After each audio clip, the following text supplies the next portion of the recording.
Yes, tukoniriza ku mukutu gwaffe omuganzi ogumanyikiddwa nga Uganda Mukamooli. Amanya n'eddoboozi bampita Ntambi Jimzo, number one rich boy Maxudi Junior. Olunaku lwa leero tukuleetedde mwana mulenzi we bayita Eddy Kenzo ono abasinga mumumanyi nga Eddy Kenzo. Eddy Kenzo we twogerera ali ku kitanda Ivory Coast nga kigambibwa okuba nti abasinga amavudde ne mugamba nti Eddy engeri gyali nti ali mu Ivory Coast ate mu Ivory Coast wali so affected n'obulwadde bwe tumanyi nga COVID-19 oba abasinga bemuyita coronavirus.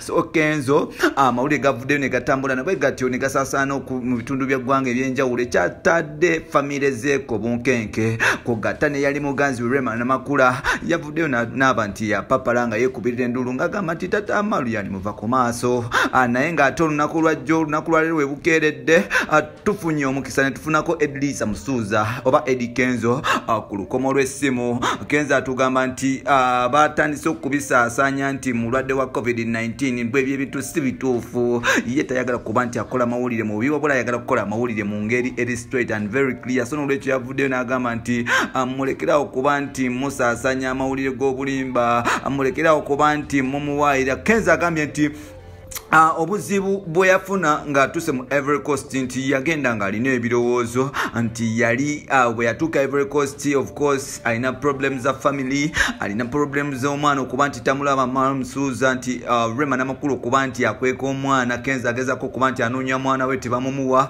ate nga Kenzo bwe yatuuka eyo nafuna heart attack oluvannyuma okuba nti gavumenti yavaayo nesazaamu ekivulu kye ekyali suppose okubeerawo ennaku z'omwezi 28 ennaku z'omwezi 28 March ono yennyini gwe tulimu oli March gwe tukubye emabega ate nga yatekamu ssente. Ekivulu ekyo bali bakiyita Eddy Kenzo Festival kyalina kubeera ku Colorado Airstrip. Kenzo agamba nti yatekamu $500 million nabo ekityo ne bakoba n'aba nti atafuna mu luvannyuma okuba nti ekirwadde kye bayita COVID-19 kyalumba ensi yonna so ne government ne shutting down. So n'olwekyo Kenzo abadde mu birowoozo ebyenjawulo ate nga kyaleetedde ddala okulwala nti mu process eno okuba nti yakafiirwa ssente.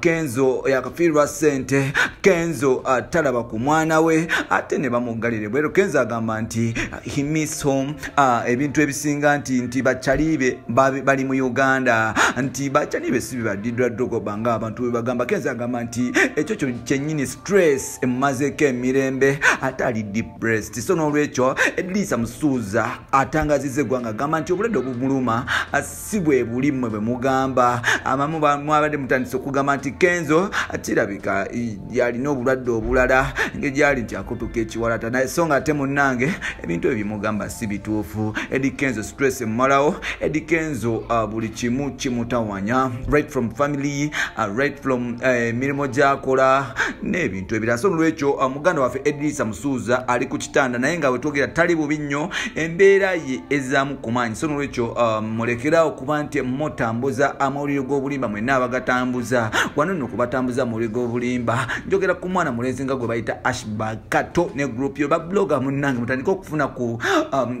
right hand information mutandika okupira ku bantu amasimu because abantu abo mu feeding information yeza abantu abasinga babesika. So n'olwekyo bw'ovaayo n'otandika okuba nti owa abantu wrong information kiba kikyamu. So byebyo ebifa ewa Eddy nsigadde Ntambi Jimzo rich boy Maxudi Junior. You can follow me on Facebook ne tubanga tukwatagana tusobola okwogera wali ku Twitter Jimzo 16 ate ne tukwatagana ku TikTok ne tubeera nga tunyumirwa. Oli wakabi nnyo gwa ya subscribing kweno channel, oli wakabi nnyo gwa kwata zino articles no sharing, oli wakabi nnyo nawa liking. Bye bye for now. Ndabanga nkulabye nze nkivuddemu.